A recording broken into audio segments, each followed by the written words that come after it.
Alas 5:10 na, 1 Western Visayas na. Alas 5:10 na, 1 Western Visayas na. Tutukan subong nga Lunes. Malapit 2 million kay estudyante sa elementary kag high school sa Western Visayas kag Negros Island Region nagpadulong sa mga bulutuhan sa pagbukas ng klase subong nga adlaw. Pagpangawat ng babae sa wallet sa isa ka maestra sa Balaligyan sa Sapatos sa Iloilo City nahuli ka. Barbero, gintiro, patay, samtang nagapagunting sa Bacolod City. Samtang babae, gintiro, patay, matapos nagbisita sa live-in partner nga PDL sa Bago City. Magnitude 7.8 nga linog nagluntan sa Maasim, Sarangani Province. Pila ka istruktura na halitan. Kag pagdamo sa mga pasahero na talupang daan kadungan sa pagbalik sang klase subong adlaw, apang saka sa presyo sa diesel, ipatuman naman buwas.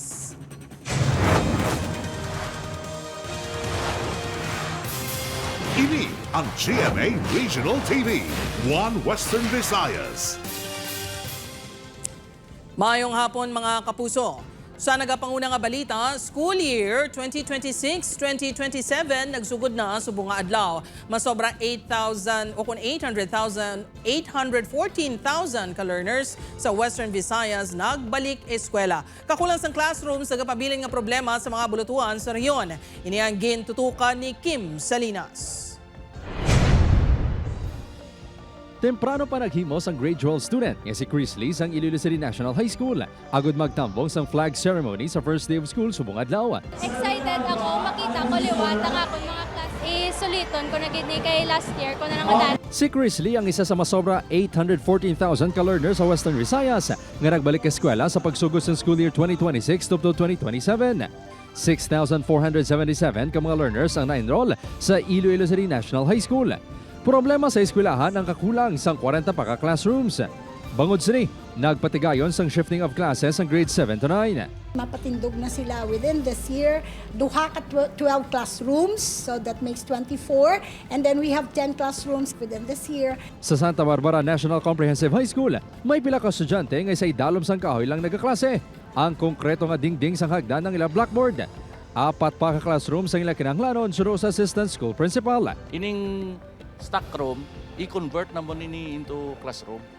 Kagang diri sa likod, ang ginagamit namon nga riso room, imuon man na namon nga classroom agud matugunan naton ang kinahanglanon. Sa datos ng Department of Education 6, halos 5,000 kahulot klasihan ang kulang pa. Gina-report nato na sa central office and then it's up to the central office no nga mag-identify kung sa diin maka-allocate budget for the construction of classrooms. Sa kabugasan, nangin matalunsay ang pagbukas ng klase sa bugos nga Western Visayas. Sa Antique, nangin kabahin pa ang opening program sa abre klase ang kapulisan. Sa Capiz, ginpasiguro man nga hilway sa katalagman ang mga estudyante. Amuman sa Makatoaklan kung sariin, may kapulisan nga gin-deploy para sa seguridad. Sa Gimaras, pati paggiya sa kabataan sa Dalanon, ginbulig man sa kapulisan. Samtang nagpagawa ang DepEd sa bago nga pagsulundan sa tion sang emerhensya o kon kalamidad. Sunod sa DepEd, mangingiya ini sa pagpili sa nagkakaigong learning response base sa safety kag kondisyon sa mga manunodlo kag estudyante. This guidelines no is not new kay aligned din siya no sa aton sini nga previous guidelines on the suspension of in-person class. Uging cluster siya kag mahapos na insindihon sa aton sini nga mga teachers sa field no. Upod kay Hans Desierto, Kim Salinas. 1 Western Visayas. Para sa dugang ang mga balita sa Negros kag Panay, makaupod ta si Adrian Prietos. Adrian? Yes, Jert, mga puso, madamo ginasalamat. Kulang classrooms sa Negros Island Region o NIR naglabot sa masobra 4,000. Samtang learners sa Bugos Region may masobra na 1 million sunod sa DepEd. Yaring balita nga itong gintutugan. Sa pagbukas ng klase sa buong adlaw, ginapatuman ang shifting of classes sa junior high school department sa Bacolod City National High School. Iniagod, makumudar ang 6,000 ka estudyante para sa school year 2026-2027. Posible nga madugangan ang learners bangod may mga nagahingagaw pagid nga magpa-enroll. Sa datos ng DepEd NIR, naglabot sa 1.1 million ang may estudyante sa public at private high schools sa NIR kaglauman nga madugangan pa. Sa kadumuon sa mga estudyante, nagapabilin nga pagpanghanggat ang kakulang sa classrooms. Wala ta Kung i-compare natin siya last year, we are ready kung anong kung may mga kakulangan, makita ara man ang aton schools to respond to it. As of June 4, around 4,580 classrooms ang kulang naton. Dala naman na di ang mga renovate. Sa Negros Occidental High School, ginuntat na enrollment, bangod na labot na ang masobra 100,000 yung capacity sa mga estudyante sa eskwelahan. We have the 2 shift for the senior high school, and so the grade 12 comes to school at 6:30 to 12:30. Then in the afternoon, we have our grade 11, 12:30 to 6:30 at least. Mayo na lang kuno nakahingagaw ang transferring si Zane. From Benilde, I do have a lot of friends there, but I was really encouraged by my cousins, friends to move here. Problema man sa NOHS ang mga basura nga nagtambak matapos ang brigada eskwela. May schedule na siya.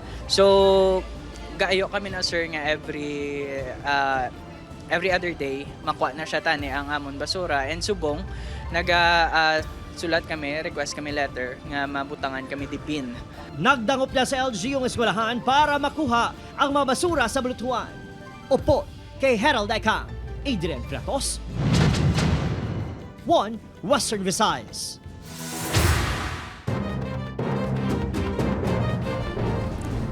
Mga kapuso maestrang magabakal sang sapatos para sa iya kabataan, ginkawatan sang wallet sa Iloilo City proper. Insidente na huli kam. Si Kim Salinas nakatutok.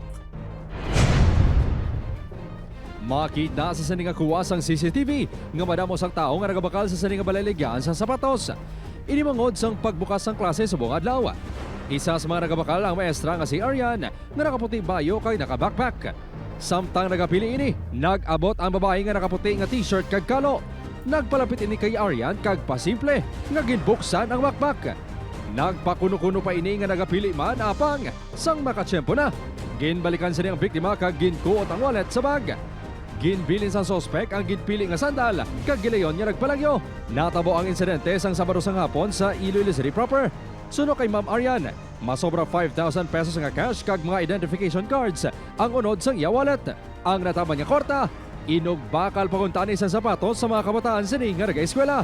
Upod ko ako nga husband ka ako rapat ka bata. Dito lang kami nag-focus sa ginapili ng mga sapatos. Pagtalikod ko na nga nakapili na kami kag nakakuha sang size nga para sa iya. Dito na naghambalang bata ko, mama, open mo bag. Sa pagpangusisa sa kapulisan, nakilala ang sospek kasi alias Inday, ginabanta 40 to 50 anyos, residente man sang Iloilo City proper. May mga daan ay nga kaso sa pagpangsalisi suno sa kapulisan. Ipaagi na lang sa regular filing ang pagpasaka sa reklamo nga theft, batok sa sospek. Inaulat na lang nato ng availability sa aton nga complainant. Okay, may duty siya para mapasaka nato ng complaint siya sa batok sa sospek. Dugang ni Tolentino, base sa ilang impormasyon sadto, may mga upo ng sospek sa pagpangsalisi. Gani pahanomdom sini sa publiko. Ang bag sa shoulder nila, then ginapabutang sa likod. Pag may bag kita gani, ibutangin natin sa aton natubang. I-secure natin ng mga zipper. Upod kay Hans Desierto, Kim Salinas, 1 Western Visayas. Barbero patay sang gintiro samtang nagapanggunting sa Bacolod City. Samtang mga kapuso sa Baguio City naman, babae nga nagbisita lang sa live-in partner sini nga PDL, patay man sang gintiro. Yaring balita aton gintutukan. Sakit-sakit ko just. Nabalaan, di sa ako mga katupad. Permi lang kami po dahil wala di ko naanad nga wala na sir. May nabyanon kuno kag wala sang kaaway ang 48 anyos si Carlito Alcara. Gani hindi mabaton sa asawa nga si Wilma ang iyan nadangatan. Sa sulod mismo sang ilabalay sa Barangay Vista Alegre, Bacolod City, gintirong biktima samtang nagapanggunting pasado alas 7 nga gabi. Patal nga pila sa kilid ang ginkamatay sini. Insakit di sa sir kaya wala gid saya nga sila nga nang luya sabi or may gitugon-tugo. Balo na nasa sir ko wala ko sa kapalangga. Nga ginihimo na nila kay Jake. Madasig nga nakabalag yung suspect na nakaitong nga jacket, nakakalo kag naka-face mask. Ginatutukan pa sa kapulisan kung konektado ini sa kaso sa biktima angot sa sugal. Based sa record namon, ang yusin niya kaso before is STL or illegal gambling man lang. May man lang siya nakakaso actually ang STL. Siya ang kapatayan. ginparakan luthang ang balay sang iya kasilingan sang tinalikdan nga Biyernes apang hindi pa matumod kung konektado ini sa insidente. Tasig man lang to ang lupo kagabi, nakibot man lang ko kay ara ko sa sulod ya balay, gadigamo. Dulom na di mo. Bang bang bang do kuan ng gidya bala tapos do kadali lang ah. Ginapakigangutan pa ang ginguntingan sa suspect kag duha pa ka mga kaupod sini. Ginbawian sa kabuhing 41 anyos si Maria Luella Foster, ani OFW sa Manapla Negros Occidental matapos yung tiro sa riding in tandem suspects. Natabo ang insidente sa Gua sa Negros Occidental District Jail sa Bago City sa Hunyo 6. Sa investigasyon sa kapulisan, halin ang biktima sa live-in partner nga PDL sang ginluthang samtang sakay sa ginarkilahan nga tricycle upod ang duha ka mga biyan. Nakaagom sa fatal nga pilas sa Guya ang biktima. May kaso angol sa iligang nga drug ang live-in partner sa biktima sunod sa kapulisan. Possible na escape route ng gunman is going Bagong Dalan or going Murcia. Masasabi nating anggulo ng pagkamatay niya, siguro around 20%, 25% may kinalaman po sa droga yung rason kung bakit siya napatay. Wala sa pahayag ang BJMP NAR angol sa insidente sa ginpakigangutan sa News Team. Opo, kay Herald Decam, Adrian Pratos, 1 Western Visayas. Mga pasahero talalupang doon ang pagdamo bangod sa pagbukas ng klase. Samtang presyo ng diesel, magasaka naman buwas. Si Zen Kilantang Sasa nakatutok live sa Tagbakharo, Iloilo City. Zen?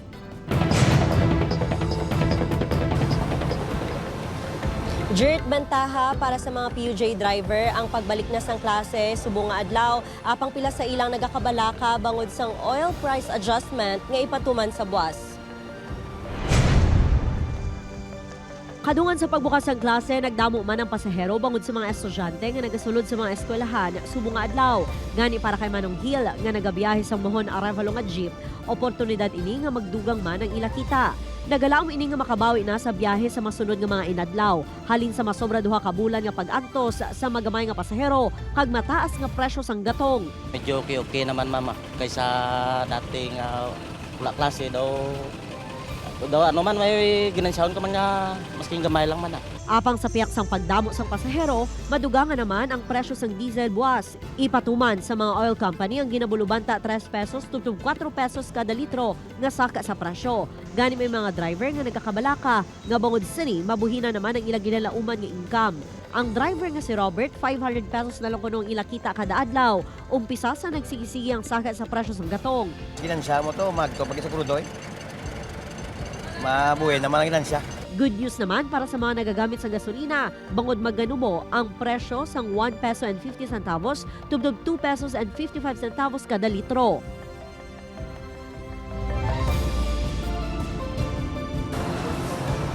Jert, pangabay sa mga driver nga kung tani mapanubo na ang presyo sang gatong agod makabawi man sila sang ila palangatyanan. Jert? Madamo ganyan, salamat sa update. Zen Kilantang Sasa. O hingagaw mga puso, dalagong kapapremyong nagahulat sa aton kapuso Big Time Panalo Season 5. Pwede magpadala sa entries subtob sa August 7, 2026. Magpadala sa entries para may chance nga magdaog ang mga manugbakal kag sari-sari store owners. Ang pinakaginabantayan niya nationwide promo sa Jimmy Network magapanghatag sa masobra 6 million pesos. Kapapremyo kag for the first time ha, may duha ka maswerte nga magapauli sa grand prize nga 2 million pesos tax-free. Magduha sa grand prize winners, madamo man ang magadaog sa cash prize sa aton kapuso Big Time Panalo. 10 winners of 50,000 pesos, 100 winners of 5,000 pesos, kag 280 winners of 1,000 pesos each. Maghulog sa entry sa participating Mercury Drug branches sa Jimmy Regional TV and radio stations, kag pwede man sa selected outlets ng Pure Gold nationwide. Maghalong sa fake news, fake Facebook accounts ukon scam text. Tutok lang sa GMA ukon magbisita sa official FB page www.facebook.com/GMApromos kag micrositepromos.gmanetwork.com/GMApromos para sa aton kompleto nga mechanics kag official announcements. Bantayan. Magnitude 7.8 nga linog nagluntan sa Maasim, Sarangani Province. Pila ka istruktura na halitan sa pagbaliksang One Western Visayas. Ini ang GMA Regional TV, One Western Visayas.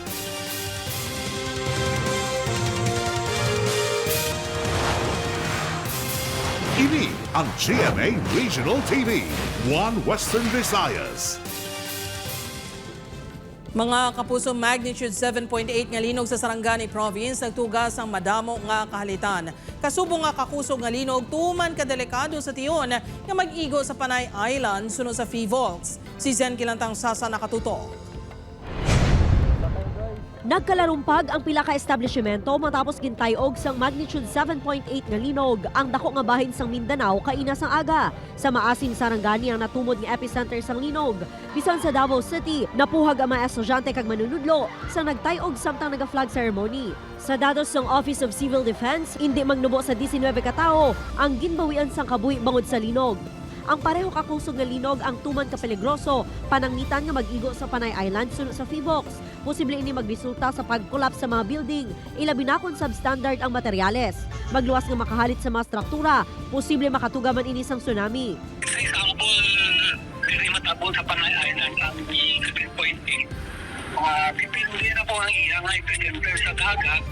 Either dira sa mga western part sa Panay. Ito maka-trigger siya sa tsunami. Pareho subong sa subong sa Sarangani. January 25, 1948, sang gintayog sang magnitude 8.2 nga linog, nga gintawag kay Lady Kaykay ang Panay Island. Ini ang nagbilin sa dako nga halit sa bugos nga isla. Diri sa Iloilo City, nakaalerto ang City Disaster Risk Reduction Management Office, panangitan nga may magluntad nga linog. Masarangan kuno sa mga building sa syudad ang magnitude 7.8, bangod kalabanan mga bagong tukod. Ang mga heritage building ang ginakabalakan. Nag-follow sa National Building Code naton, actually are designed to withstand earthquakes of this particular magnitude 8.0. Nagapadayon man ang training sa mga personnel kag may mga nagakaigo nga mga equipment ang syudad sa pagpatigayon sang rescue operations. In any incident, may nagalain, may nagabagong situation. But in as much as the most required equipments, like ang aton nga mga concrete cutters, ang aton nga mga chipping hammers naton, portable chipping hammers naton, ang cameras naton, thermal cameras, kag ang penetration suits naton, we already have the equipment. Upod kay si Rilo Randuque, Zen Kilantang Sasa, One Western Visayas. Mga kapuso, naghatag sang huol ang pipe-laying works sa Metro Pacific Iloilo Water sa Haro Plaza sa pila ka motorista sa pagsugod sang klase subong nga adlaw. Depensa sang MPIW na tabuad lang nga naabdan sang opening of classes ang pag-obra sang segment sang proyekto sa lugar. Natapos na ang pipe-laying subong nga adlaw. Apang may pila ka porsyon nga ginabutangan pa sa barikada para sa temporary restoration kag curing sang dalan. May mga dalan nga may steel plate nga mahimuagyan sa mga motorista. Ginabulubanta nga maagyan na ang dalan sa Huwebes subong nga semana. Balantayin mga kapuso, wala sang bagyo sa sulod sang PAR o Philippine Area of Responsibility. Pero, padayon yung ulanon ang pilakabahin sa Pilipinas. Inibangod sa padayon yung paghuyop sang southwest monsoon ukon habagat. Magluwas sa bagat, posible man magadalas ang ulan, ang localized thunderstorms. Sa datos sa Metro Weather, dakong tsansa sang ulan sa Western Visayas kag pinakabahin sang Negros Island region. Matapos opisyal na gindeklarar ang tig-ululan, ginasuspender na sa pag-asa ang pag-issue sa mga impormasyon sa heat index sugod sang Hunyo 5. Sa statement, ginpagawa sa ahensya, mas makapaayo sa siningatinion nga mag-focus sa nagakaigo nga mga impormasyon kaangos sa mga peligro nga dala sang maulanon nga siyempo. Magapanumbalik ang ahensya sa pag-update sa heat index sa March 1, 2027. Mga kapuso, duwa ka lalaki patay matapos mabungguan sa truck ng Philippine Army sa Pasay City. Si John Sala nakatuto. Gintuyo pa nga i-revive sa makatapos ang BFP ang ining lalaki. Pila ka metros ang distansya nagahurayad naman sa dala ng isa pa kalalaki. Ang duwang inapayag ng bungguan sang truck sang Philippine Army sa Barangay Bayan, Pasay City, Iloilo, Sabado sang aga. Sa investigasyon sang Pasay City Police, nagbakal sa tubig sa tiyanggi ang truck driver nga si alias Leonard, 47 anyos, residente sa Barangay Tabukso, Baharo, Iloilo City. Pagbalik sini sa iya truck, nahulog ang bottled water. Gulpyada ini nga nagpatunga sang dala na puluton ang bottled water nga nagligid. Natiun man nga nagalabay ang army truck kag ini ang nabungguan. Matapos nga nabungguan si alias Leonard, nalapot man sang truck ang nagasugatang ang motorsiklo ni alias Roger, 24 anyos ang Pasig City. Nag-iwas yung truck ng Philippine Army, so medyo lumipat siya sa kabilang lane. Then, sad to say naman, may nakasalubong siyang motor. Then, despite na ginawa ng driver man na maiwasan sa yun, naabot pa rin po. And yun po yung dalawang victim natin. Padulong ko tani sa medical mission sa Capiz ang truck sang Philippine Army sang natabong aksidente. Temporaryo naman niya custody sang kapulisan ng driver sang army truck. Late in the afternoon, pumunta naman doon yung family ng dalawang victims natin. Then may settlement na nangyari. They decided sir na they will not push to file a complaint against the driver ng truck ng Philippine Army. Upod kay Hasi Shato, John Sala. One Western Visayas. Ini ang GMA Regional TV, One Western Visayas.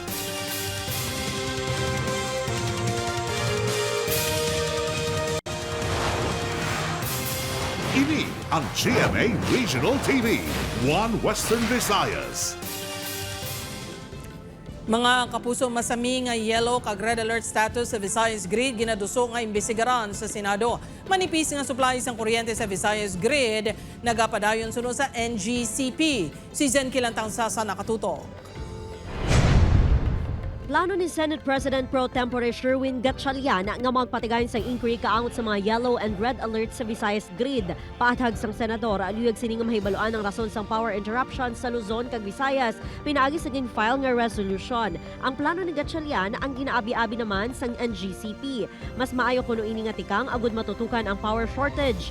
Suno sa ahensya, bisan ano pa ka-upgrade sang ilan niya kung wala gid sang supply, may mga alert sa gihapon. A very good exercise of the legislative power sa aton na Senate kay para matumbok kinaton anong problem, because this has been going on for the longest time, diba? Halos every year kita may mga alerts kita. Halin 3 p.m. tugtong alas 8 sa mga gabi, ginpaidalom naman ang Visayas Grid sa yellow alert bangod sa gihapon sa manipis nga reserba sang kuryente. Lauman man sa mga gabi ang manual load dropping o rotational brownout sa bahin sa mga power distribution utility.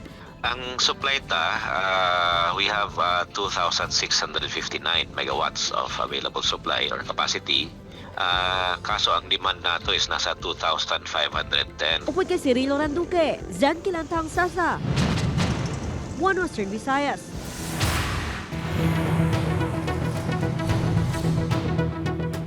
Pagpangawad sa kabulig sang kwarta sang iaamo sa Murcia Negros Occidental ng Hulican. Nakatuto kay Lynn Pedraso. Nagapanilhig sa sulod sang kwarto sang iaamo sa Murcia Negros Occidental ang kabulig nga babayi. Sang nagpalapit ini sa kama, makita nga ginkuha niya ang bag kag ginsaylo sa salog.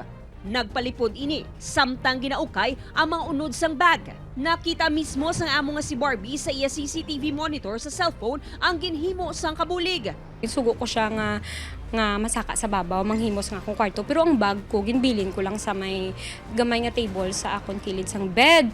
So, pag sugo ko siya sa babaw, nagapanglimpyo sa, nang nakita ko siya nga gasigi sa tangla sa CCTV. Nadula ang ginabanta 2,000 pesos nga cash sa bag ni Barbie. Apang nanginwala ang kapulig sang iyaging kumpronta. Mamanihinahon lang ko kasi ko gusto ko malang ibalik ya sa akon mong ginkuha yan. First time ko lang siya mga naaktuhan, nakita.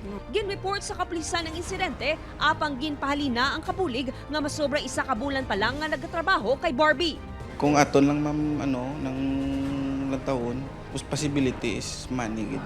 Naluoy man sabi kay may bata man. Insure gid ang background sang aton nga kuhaon. Kag require nyo lang bisan national police clearance lang. At least nang kay ginasaligan nyo na sa inyo balay. At least himos ang inyo balatyagon. Wala na nabawi isang amo ang nadula nga kwarta. Upod kay Reynald Castillo, Aileen Pedraso. One Western Visayas.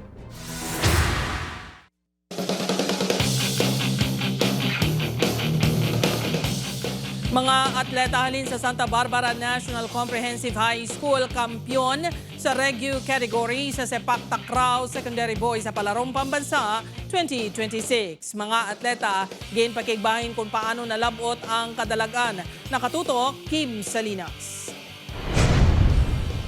Nakapabilin sa gihapon ang mga handumanan sa kadalagan sa pinaka-atleta. Isa na diri ang 16 anyos nga si RJ Suelo sang Santa Barbara National Comprehensive High School. Nga setter sa Regu category sang Sepak Takraw Secondary Boys. Napauli sa mga ini ang kampyonato. Singgit nagdalaga ni ay proud ko. Para may darama kami nga gold kag may pakita naman sa aman nga mga sila nga deserve kami nga makampang. Ang ila coach super proud sa mga atleta. Apisar naging masandukot ang championship game, nagibabaw gid ang rehiyon. Nakalabot siya sa third set. Kay first set nagdaog kami, ang second set yung daog sang Kabraa. Sa third set naka-edge kami sa ila kay tungod nga ang power serve gali kaya nila kay amo na ginatrainingan nila. So nag-change kami player nga lang easy serve lang. So which is nga hindi sila gali kabalo ka mga easy serve. Bronze medal man ang mga atleta sa team category. Silver medal ang nakuha sang Football Boys Secondary sa Mulutuan. Panglima ang Western Visayas sa 2026 Palarong Pambansa. Patag sa NEPED ang pagrubo ang hindi tungod sa pagbiya sang Negros Occidental sa reyon kundi ang kapaslawan ng makakuha medalya sa ginadominar nga sports. Ang dance sports isa ini siya sa mga nag-affected sa ato kaya madamo sang medalya nga at stake sa dance sports. Nevertheless, we are happy with our result There will be post-assessment on how we fared during the event. So i-feedback man nila tanan ng mga best practices. Upod Kirmel Porquia, Kim Salinas, 1 Western Visayas.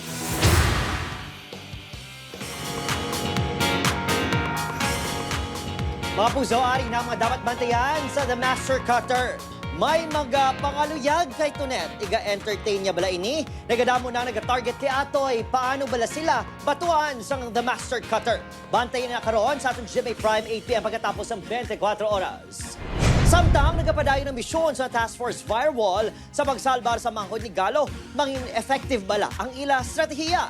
Bantayan ang inaang mahitabo sa Task Force Firewall 8:50 p.m. sa GMA Prime.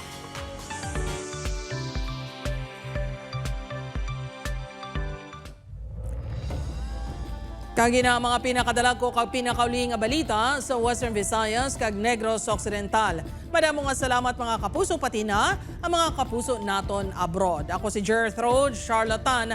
Kami ang GMA Regional TV 1 Western Visayas. Wala sang ginadampigan, wala sang ginaprotektahan. Halin sadto tubtub subong, matuod-tuod nga serbisyo gidlang.